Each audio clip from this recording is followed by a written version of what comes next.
The Yu-Gi-Oh! Broke Boy tier list. For all my dogs that use the Country Crock butter bowl to hold their food. To my people that reuse oil and put it to the back of the stove. This tier list is for you. What about for those that put a little bit of water in the bottom of their shampoo just to get the rest out? I don't think we do that, TJ. We don't have shampoo like that. It was for the white people. Makes sense. This tier list is for you, whether you are a player on a budget or if you're looking for a powerful, cheap Yu-Gi-Oh! Deck. Let's go ahead and jump on in. What's going on with y'all, big dogs? And it is an amazing day for Yu-Gi-Oh! I hope that your day phenomenal. But if it isn't, don't let what happened at the beginning of your day ruin the rest of your day. The Broke Boy tier list. This is actually one of my favorite tier lists because I love budget Yu-Gi-Oh! I absolutely love getting the best out of what you can with money you have, and also taking advantage of future investments in Yu-Gi-Oh! Strategies that could be stronger later on down the line. That's exactly what this tier list is about. I pretty much already explained the criteria, but these Yu-Gi-Oh! Strategies will not only be judged on how powerful they are currently, but also will they get stronger with more money. And the next thing is, of course, do the strategies have incoming support or potential to get incoming support? If I'm keeping it so 55th Street with you guys, every single Yu-Gi-Oh! Strategy has potential, but we know some are highly favored, where others, well, Iron Chain still is a deck. Our top category being Budget Bowler, some of the best Yu-Gi-Oh! Strategy you can get for your buck. All the way down to just go play Pokemon. Brother man, I am not gonna lie, I actually did enjoy the card game. The event, I mean, y'all steak.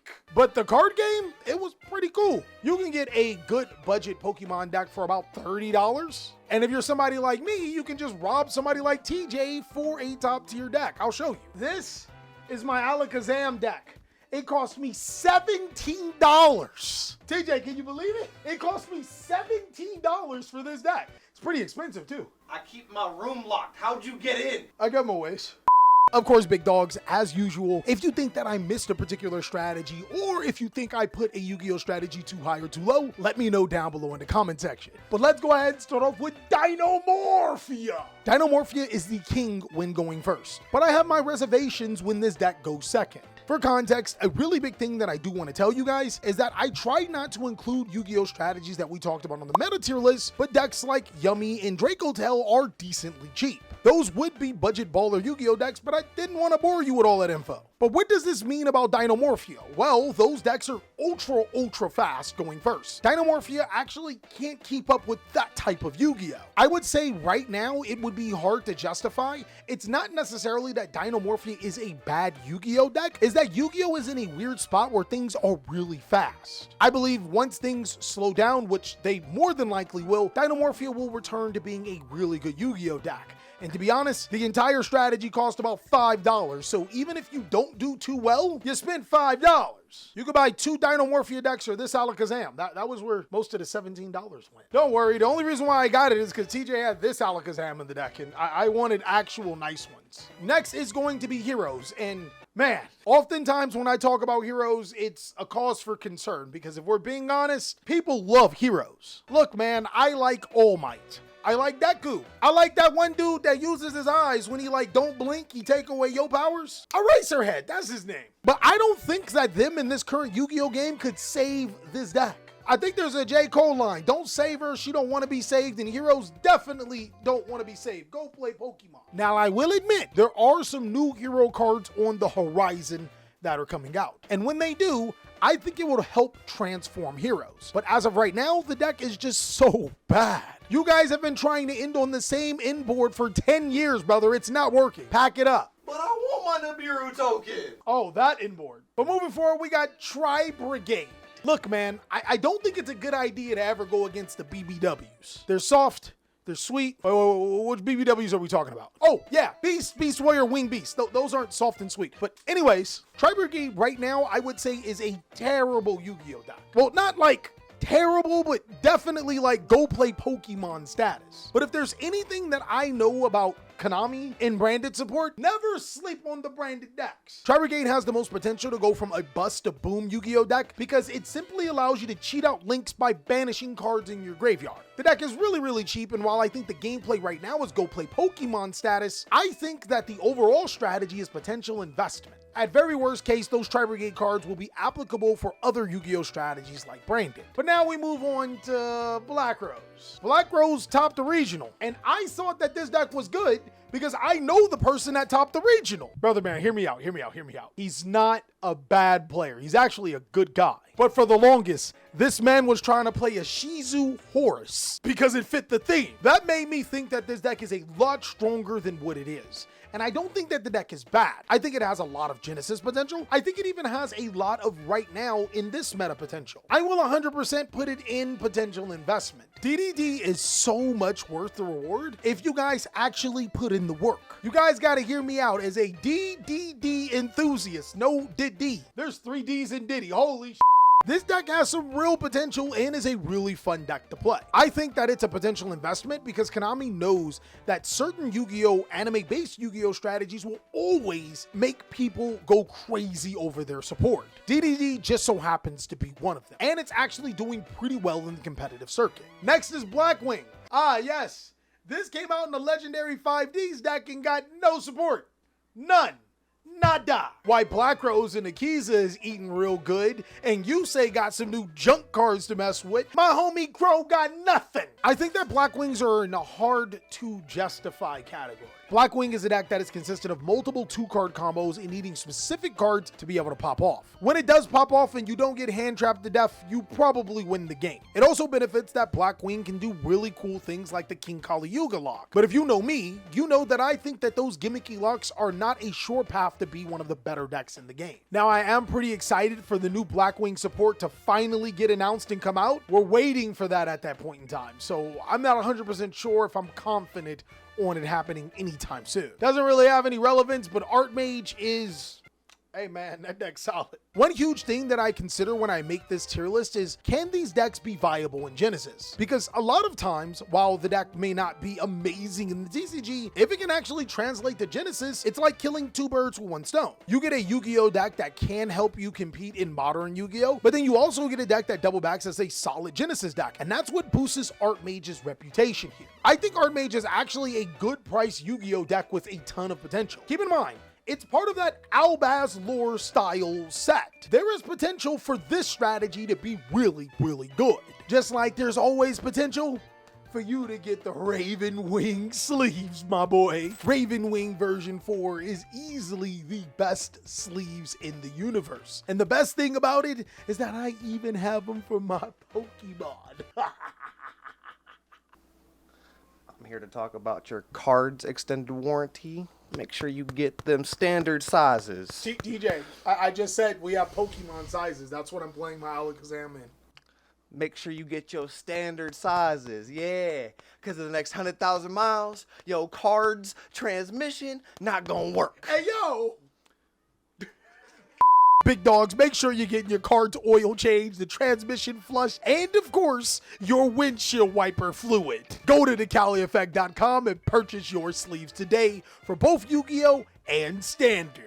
Ah, yes, Black Atlas is me. There's actually a lot of hate for the Jack Atlas community on my last video of me testing Red Dragon Archfiend. Yes, guys. As you guys know, I'm a Yu-Gi-Oh player and I can't read. The new level 5 monster, Power Vice Dragon, is a 1-card full combo, and I completely misread the card. It was also my very first interaction with the cards and building a deck right after. But I gotta tell you, it was a really fun video. Big dogs, I urge you guys to go ahead and check out that video of me building and dueling with Red Dragon Archfiend. It was crazy fun. And as Black Atlas, the master of disaster, the king of being faster, approaches this journey, I gotta say that Red Dragon Archfiend is a potential investment. Now hear me out. Red Dragon Archfiend still has most of the same problems. A lot of times its best board can be a Nibiru token. Droll and Lockbird really does suck. There needs to be more Dark Dragon synchros, brother. Just print me on a card and make me a level 5 Dark Dragon synchro that does some cool stuff.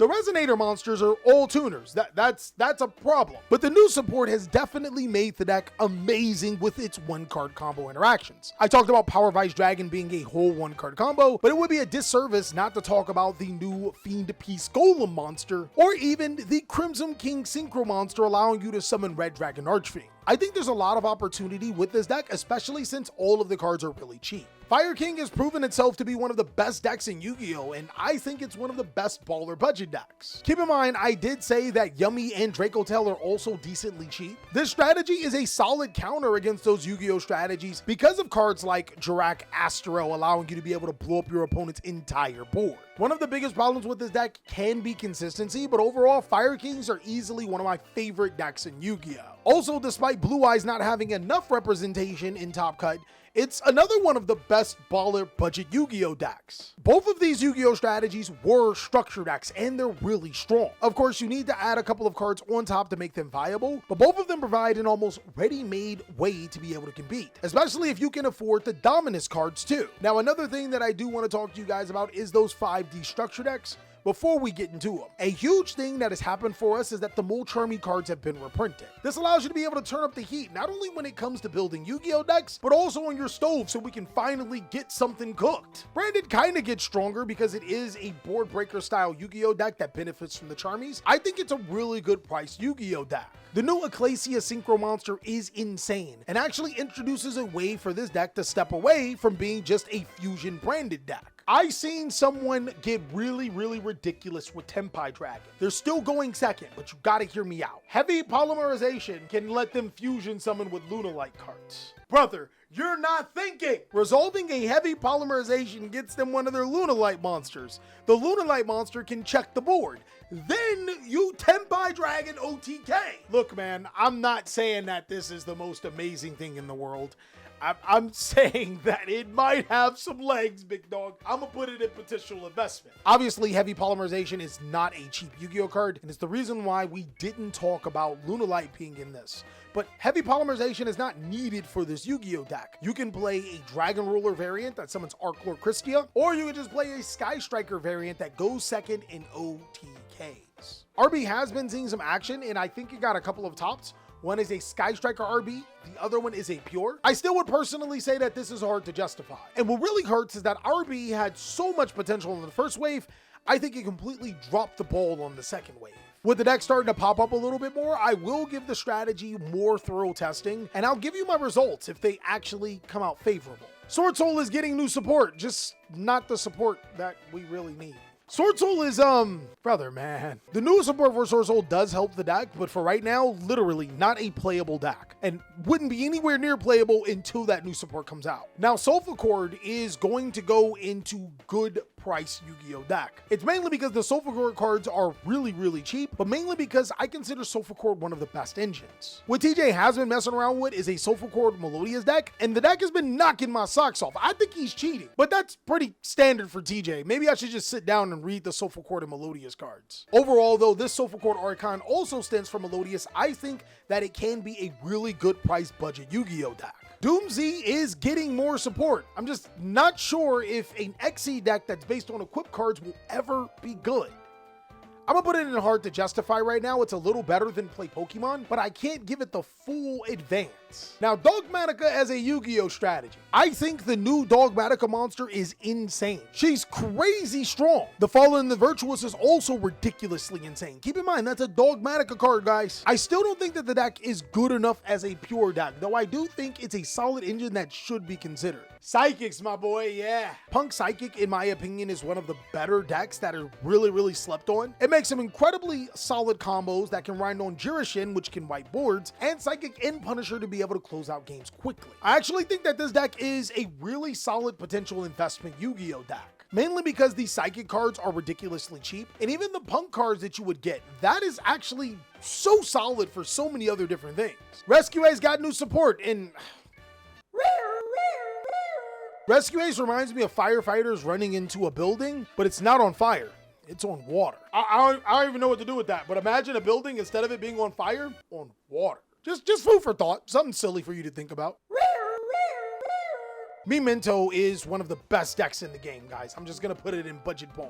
This deck is crazy strong and is one of my favorite decks. I even have a $50 Memento deck profile that you can go ahead and check out. I actually think that the Radiant Typhoon deck is slept on. I'm gonna put it in good price Yu-Gi-Oh deck. Not only is this deck an incredible Genesis deck, it's actually getting more support in the future. Never thought in 2025 that Mystical Space Typhoon would first negate and also be a really powerful Yu-Gi-Oh deck. I think for the price that it's worth and the potential future that it has, it's a really solid strategy. Odion is also one of the better decks in the game, my boy. Odion is not only a pretty good, decent Genesis deck, it was popping up all over the stream for Pittsburgh. It's a deck that comes in and does really well at the regional and local level and can even get some players by surprise at the highest level. Now, Stardust, Yusei's new deck, the junk deck? Brother, man, you gotta root for it. I think that it's a potential investment. This strategy is actually pretty good. Resolving Junk Speeder gives you so many options. My only beef with this particular deck is that the combos take way too long and the deck could have trouble with Dark Ruler or more. But this seems like a deck that can be decently viable as a fun budget deck for locals and possibly even regionals, and a really good Genesis deck. Voiceless Voice is, hard to justify. I think Voiceless Voice is best when it's paired with another engine like Branded, but even then, I think that Branded's probably better off by itself. Soon though, this deck is not bad. Purrely is also a Yu-Gi-Oh strategy. Tough. I'm gonna put it in hard to justify. TJ is like doing jumping jacks over here. He's upset. Go ahead and let us know why you think Purrely is so great. No, come over here. Tell us why you like the white cat and not the black cat. I don't think Purrely is bad, but if Rescue A's got support, there's definitely Purrely support on the way. And when that comes, this deck could very much be right here, but I think we need to at least wait till we hear support. Yeah, I'm not even gonna hold you guys. Raidraptors, my God. How did you come out with your Yu-Gi-Oh strategy and was immediately power crept? It makes no sense. And you know I am a Raidraptor stan. On the ground, because that's where the deck is best played. Gouki is really fun looking, but I don't think is very competitive. And True Draco was exactly what we thought they were, a group of imposters. It's in Go Play Pokemon as well. And that's all that I have for the budget Yu-Gi-Oh tier list big dogs. It was really fun to make this video. Of course, if you guys disagree with a particular strategy, whether it's placed too high or too low, go ahead and let me know. Also, if you think I forgot a Yu-Gi-Oh strategy, please let me know too. Be sure to buy your Raven Wing sleeves, both standard and Yu-Gi-Oh sized, and also be sure to check out these videos so I can catch you on the next one.